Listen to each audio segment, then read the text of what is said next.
nga po pala mga ka-vlog. Nakapagsalang na po pala tayo ng isaw. Yan po ang ating calamares. Waiting lang po sa ating anin po natin siya guys. Yan. Ating yan ito guys. Mga ka-vlog, please follow me and subscribe. Pakiano na rin po ang notification bell. First time na po natin mag-vlog ngayon guys. So yan. Nasa mababang pa tayo guys. Ayun lang po. Wait lang po sa ating marigin. Ayun nga po pala guys. Yan yung ating calamares. Tapos na po ang ating sinalang na isaw. Ayun nga po pala. So haluin lang po pala ang calamares. Haluin nyo lang po pala to.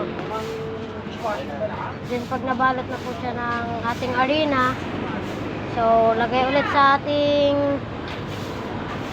kawali. Pagtapos naman sa kawali, dilagay na doon. Pagtapos naman, umupo ka muna at maghintay ka ng iyong bibili. Mamaya-mayang alas 4, alas 3, doon tayo maraming tao guys. So shoutout nga po pala sa lahat ng aking makakapanood ng subscribe po. Bye!